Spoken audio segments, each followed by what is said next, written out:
Frère mathématique, salam alaikum. Dans une précédente vidéo, on avait approché le sujet du salafisme et j'aimerais te poser des questions un peu plus précises. Donc j'aimerais que tu me dises qu'est-ce que tu reproches exactement au salafisme. Donc on revient sur la question du salafisme. Oui, s'il te plaît.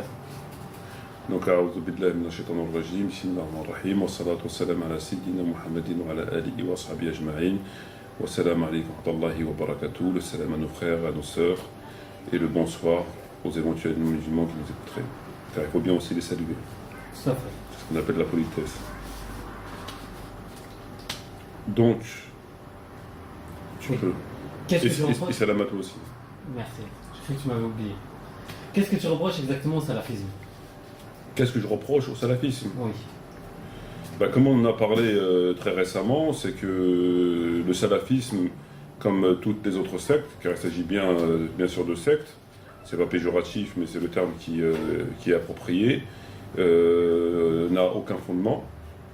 Donc, encore une fois, j'ai du mal à comprendre comment on peut se revendiquer, en tant que musulman, de quelque chose qui n'a pas de fondement. Donc, combien même on tourne la chose comme on veut la tourner, ça n'a pas de fondement. Donc, toi, en tant que musulman, tu es musulman, alhamdoulilah, est-ce qu'aujourd'hui, tu peux venir et dire et te revendiquer d'une étiquette qui n'a pas de fondement, qui n'existe pas? Est-ce que ça te paraît concevable? Non. C'est pas concevable. Non. Tu viens, tu me dis je suis musulman, c'est bien, je te comprends. Tu me dis musulman, mais je suis salafi. Tu cherches dans le Coran, tu ne trouves pas. Comme un moment le prophète, dans le Coran, Dieu révèle. Dans la Sunna, tu cherches, ni le prophète ni les compagnons ne sont venus. Et toi, tu viens, tu dis. Et ça, tu le mets sur le dos de la religion. Mais en prenant les sujets, en les déformant, en les expliquant à ta façon, et pour ceci, pour telle raison. Voilà. Donc, une chose qui n'a pas de fondement dans la religion n'est ni plus ni moins qu'une innovation. Et ça, c'est un premier point. Et le second des points, malheureusement, et qui est le plus grave, je pense, c'est les conséquences que cela entraîne. Et les conséquences, on sait que ça ne peut qu'engendrer la division, puisque tu te prétends être musulman, mais pas comme les autres. Donc, de ce fait-là, systématiquement, automatiquement, logiquement, tu mets une séparation entre toi et les autres. Donc, quand même, ton intention, c'est pas de mettre une séparation, mais t'en mets une parce que tu n'es pas comme les autres. Tu es musulman, certes, mais tu es musulman salafi. Et donc, tu n'es pas comme moi ou comme l'autre musulman, tout court. Tu ne l'es pas. Donc, tu mets une séparation. Et c'est quelque chose qui est très grave parce que Dieu appelle à l'union, à l'unité. Le prophète appelle à l'union, à l'unité. Il nous a appelés musulmans. On est des frères, on est des sœurs, on est une seule communauté. Et là, non. Là, on met des séparations. Donc, si eux, ils peuvent se permettre, au nom de la religion et de l'intérêt de la religion, de faire ça, il faut aussi l'autoriser à tout le monde. Donc, un groupe qui viendrait demain, parce que des groupes, il y en a eu plein, beaucoup ont disparu. Le salafisme est voué à la disparition comme tout groupe innové. Comme toute étiquette innovée, il disparaîtra. L'islam existe depuis 14 siècles. Le salafisme existe depuis 20 ou 30 ans. Donc, il sera appelé à disparaître comme tous les autres groupes. Et on trouvera encore d'autres étiquettes qui engendreront des choses néfastes. Donc, c'est quelque chose qui, tout ça, c'est contre-productif et ça va à l'encontre des bases même de la religion. C'est quelque chose qui est très désagréable et qui et aussi le fait de regarder les autres avec un espèce un air de supériorité, puisque on est le peuple élu, on est la communauté sauvée, et par conséquent, au paradis, il n'y aura que des salafis, et tout ce qui n'est pas salafi ira en enfer, parce qu'on on fait partie on est le seul groupe sauvé sur la bonne voie. Donc venir et d'emblée juger les gens, même de façon tacite, en se prétendant être déjà au paradis et le reste de l'univers, parmi les musulmans, tous en enfer, parce qu'ils suivent la mauvaise voie, c'est déjà avoir un préjugement qui est très grave. On juge les gens comme ça, c'est quelque chose qui est très grave. Et c'est d'autant plus grave que lorsqu'on prend les sujets, différents sujets, on se rend compte que leur position est erronée sur d'innombrables sujets, comme on a pu le voir sur la question des Tarawih, comme on a pu le voir sur la question des compagnons, comme on peut le voir sur d'innombrables sujets dans lesquels on voit bien que leur position est complètement erronée. Ils ne pourront jamais avancer des arguments acceptables. Donc, dans le fond, c'est d'autant plus critique. Et on voit aussi à travers tout ça que tout est imposé. C'est-à-dire la façon de s'habiller, lorsqu'on voit qu'ils mettent des vêtements qui arrivent aux chevilles, on ne comprend pas très bien. Donc, on connaît tous le hadith du prophète Mohammed qui dit tout ce qui descend en dessous des chevilles va en enfer. Mais quelle est la compréhension de ce hadith? Quelle est la compréhension de ce hadith? Est-ce que Dieu va envoyer des gens en enfer parce qu'ils portent des vêtements un peu longs? Alors, tout le monde sait, lorsqu'il a un peu de science, que le prophète a dit ceux qui laissent traîner leurs vêtements par ostentation. Tout le monde le sait. Il y a des preuves là-dessus irréfutables. Et donc là, c'est quelque chose qui a pas de sens, qui n'a pas de fondement. Comme si Dieu, dans son immense miséricorde, allait envoyer des gens qui pratiqueraient correctement la religion, tout sincèrement, et parce que leurs vêtements dépassent involontairement, ils vont en enfer. Alors que ce hadith-là, lorsqu'on a exploité les différentes informations en rapport avec ce sujet, on se rend compte que c'est uniquement ceux qui le font par orgueil, par ostentation, et donc Dieu n'aime pas ceux, etc. Voilà. Et tous les sujets sont similaires. Donc même dans le fond, on voit bien que c'est complètement, sur d'innombrables sujets, c'est erroné. Donc c'est comme lorsqu'on impose le hijab à la femme. On sait que le hijab est une obligation. Je pense que toute personne ayant un minimum de science le sait. Mais on ne peut pas imposer la tenue vestimentaire uniquement celle-ci. C'est-à-dire que l'islam a imposé le hijab à la femme, très bien, on le sait, mais à aucun moment il est écrit dans le Coran ou dans la Sunna qu'elle ne doit pas porter telle marque, qu'elle ne doit pas porter tel vêtement, telle matière. Il n'y a aucun moment écrit ça. On sait que la soie c'est interdit pour les hommes, mais pour la femme c'est pas. Donc il n'y a pas une liste, Dieu ne s'occupe pas de la confession, du prêt-à-porter. Donc venir après essayer d'imposer des choses que Dieu n'a pas imposées, c'est pas conforme. Le hijab, il y a des conditions pour qu'il soit accepté. Il ne faut pas qu'il soit moulant, il ne faut pas qu'il soit bien sûr transparent. Enfin, bon, un certain nombre de conditions qui sont parfaitement logiques, que tout le monde reconnaît. Après, à côté de ça, il a laissé la liberté aux gens de faire ce qu'ils entendaient, qui est le mieux pour eux, pour leur goût, pour leur choix personnel. C'est pour ça que Dieu a aussi créé des goûts, les couleurs, etc. Et donc, dans le cadre du salafisme, tout est imposé, même ce que Dieu et le prophète n'ont pas imposé, ils l'ont rendu comme faisant partie intégrante de la religion, et si tu ne fais pas de cette façon et non pas de cette façon-là, ben encore une fois, ta foi elle n'est pas bonne, ta foi il faut la revoir, tu es un petit peu égaré, etc. etc. Et tout ça, c'est des choses qui n'ont pas qui n'ont pas de fondement au niveau de la religion, qui n'ont absolument aucun fondement au niveau de la religion, sans compter après bien sûr les contradictions, et d'ailleurs eux-mêmes le salafisme, comme toutes les autres sectes, est archi-divisé au sein même, et dans la division il y a une autre division, et dans la division il y a encore une autre division, etc. etc. Donc c'est ça qui est extrêmement regrettable et qui porte préjudice, je pense, à la religion, quoi. Se prétendre être, je veux dire, ça me semble plus que prétentieux. Et surtout lorsqu'on a du mal à prouver des choses scientifiquement. Et lorsqu'on ne peut pas les prouver, ben, on crie à quoi? Ben, encore une fois, on crie au shubuhat, on crie au chiisme, on crie au loup, on crie à la bid'a, on crie à tout ça. C'est toujours la même chose. Donc, voilà. Et ça, c'est quelque chose qui n'est pas conforme à la religion. Dieu a imposé un certain nombre de choses. Il les a imposées à l'homme, il les a imposées à la femme. Tout n'est pas identique dans les devoirs pour l'homme et la femme. À côté de ça, il leur a laissé la liberté de choisir tout ce qui n'est pas imposé.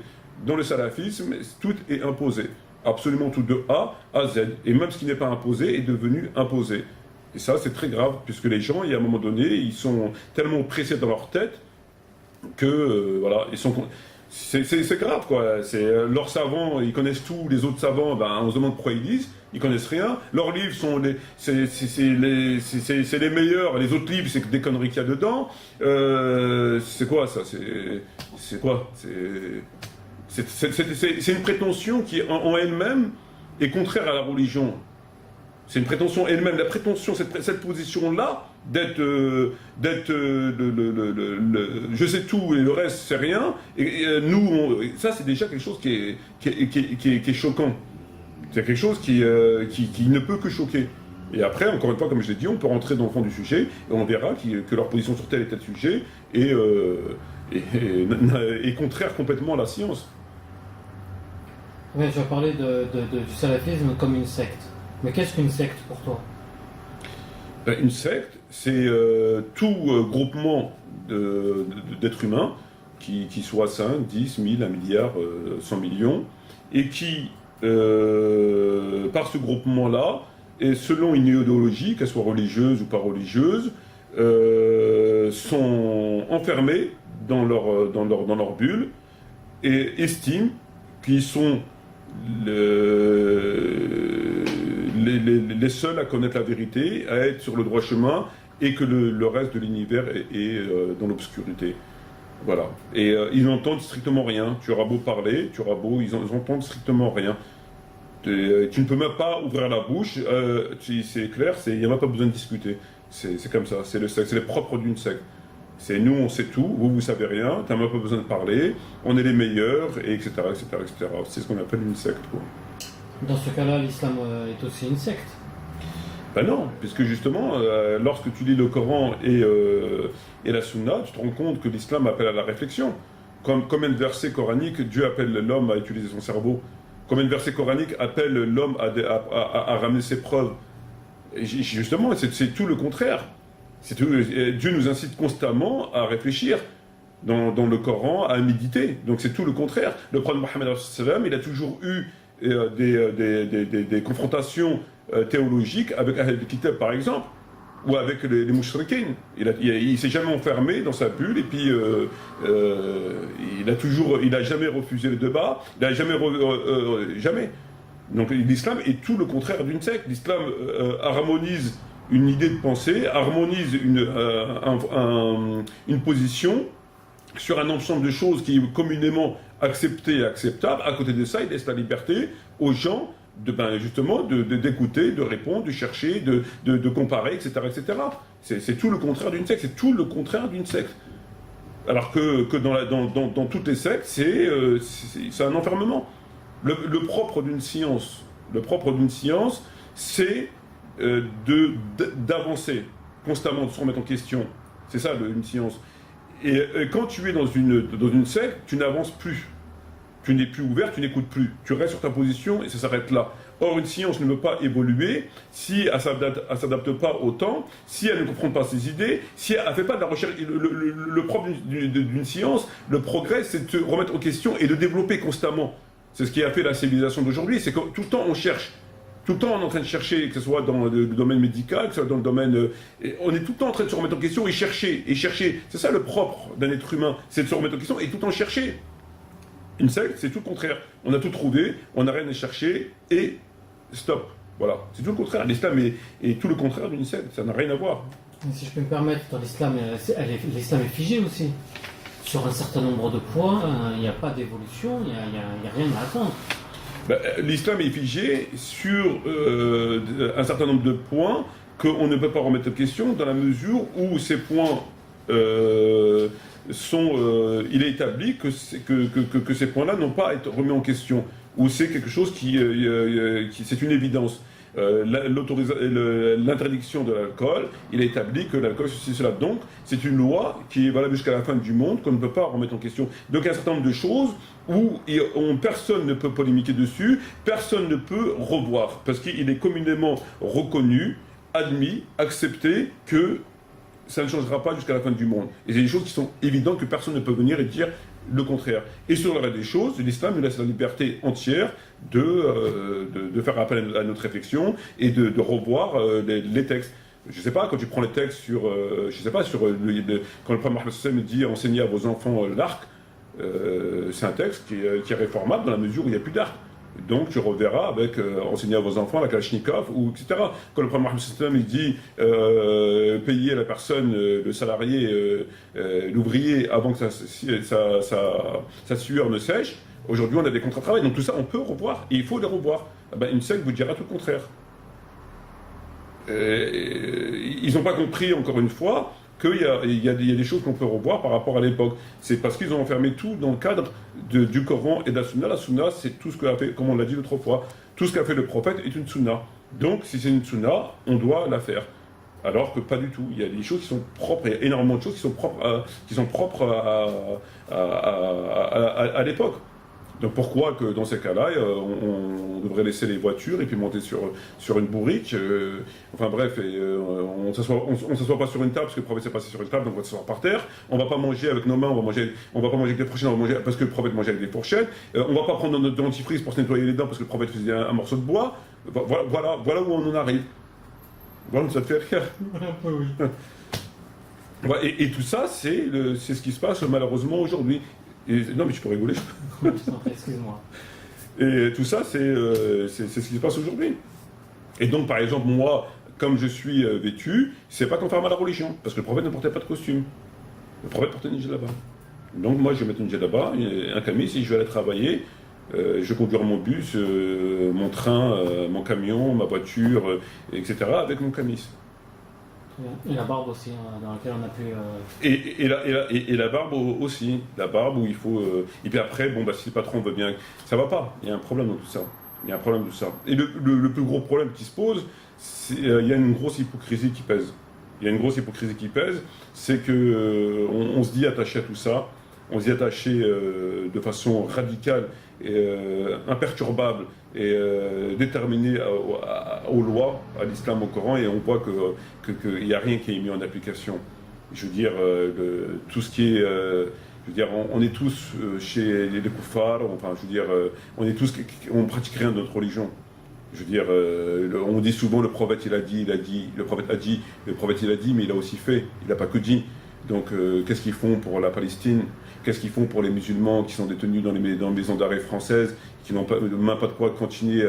On a vécu cette situation, un mandat pour acheter, pour leur rompre le ramadan. Qu'est-ce qu'ils ont fait pour eux? Qu'est-ce qu'ils font pour 1 milliard? Ils font rien. Ils font rien, ils sont... voilà. Et ça, c'est à mon avis, le comble de l'histoire, c'est qu'ils font strictement rien. C'est que ça s'arrête à il a dit, il a dit, il a dit, il a dit. Voilà. Voilà. Très bien, bah écoute, je te remercie mon frère pour ces éclaircissements et à très bientôt Inch'Allah pour d'autres sujets. Inch'Allah, je te remercie pour ta présence et je te salue. Je salue nos frères et sœurs qui ont eu la gentillesse et la bienveillance de nous écouter. Shukran jazilan, wa salam alaikum wa rahmatullahi wa barakatuh et j'espère à la prochaine Inch'Allah.